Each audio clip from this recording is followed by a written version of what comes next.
नमस्कार दोस्तों, हम आ गए हैं आपके लिए लेक्चर नंबर 1 को लेकर। बहुपद के लेक्चर नंबर 1 को लेकर तो हमारा चैप्टर था बहुपद। तो हम जान लेते हैं बहुपद होता क्या है। पहले हम चैप्टर के बारे में थोड़ा सा डिस्कस कर लेते हैं कि बहुपद क्या है। बहुपद तो बहुपद दोस्तों, बहुपद क्या होता है? बहुपद होता है जिसमें बहुत सारे पद हो। पद क्या होता है? अब आपके मन में सवाल है, क्या पद क्या होता है? पद वे होता है जिसमें प्लस और माइनस का निशान हो। क्या हो? प्लस और माइनस के निशान हो, उसे हम पद कहते हैं। या ऐसे भी हम कह सकते हैं प्लस और माइनस के निशान यहाँ पर हो, उनको पद कहते हैं। तो पद को हम कैसे बनाएंगे? मान लो हम ले लेते हैं एक 5x प्लस 3x। तो इसमें हमारे कितने पद हैं? कितने पद हैं? 2 पद हैं। तो एक मान लो हम माइनस 2x ले लेते हैं। तो अब हमारे कितने पद हो गए? 3 पद हो गए। तो इस सारे को हम कहेंगे बहुपद। जब ये सारा मिल जाएगा तो इसको हम कहेंगे बहुपद। तो यही है हमारा बहुपद की परिभाषा। जहाँ बहुपद की हमारी परिभाषा है, यहाँ पर बहुत सारे पद हो।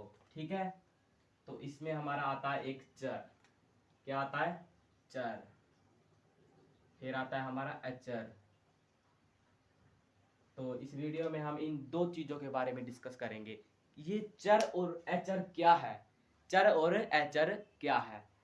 चर जहाँ पर हमारे ABCD के अल्फाबेट आए, ABCD के X Y Z, मतलब कि जिसका हमें मान न पता हो, ऐसे कुछ ABCD के अल्फाबेट आए, उन्हें हम चर कहते हैं। यहाँ पर जैसे कि हमारा मान बदल बदल कर आए। ठीक है, जैसे कि हम ले लेते x plus Y is equal to 5।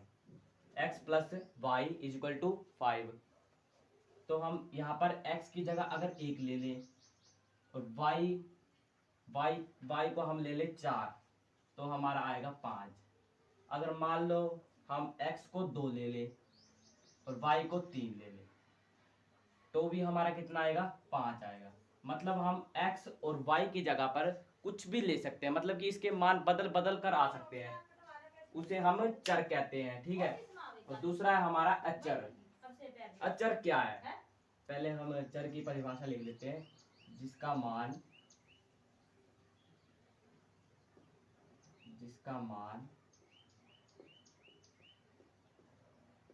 स्थिर न हो,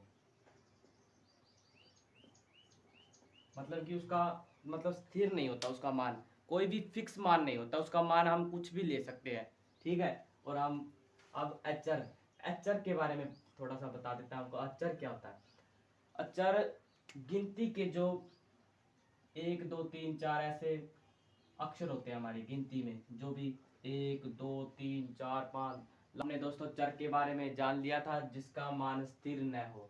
और हम अचर की परिभाषा लिख लेते हैं। जिसका मान स्थिर हो, मतलब जिसका मान फिक्स रहता है, स्थिर हो। जैसे कि हम कोई भी संख्या ले लेते हैं, 4 ले लेते हैं। 4 4 को हम क्या 4 को हम 2 लिख सकते हैं?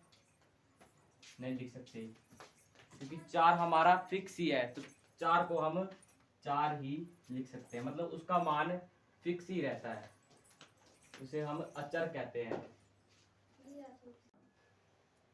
तो आज के दिन दोस्तों हमने 2 पॉइंटों को कवर कर लिया है, चर और अचर। इसके बारे में हमने फुल डिटेल में करा है। और मिलेंगे अगली वीडियो में लेक्चर नंबर 2 के साथ। तो इंतज़ार कीजिए हमारे लेक्चर नंबर 2 का।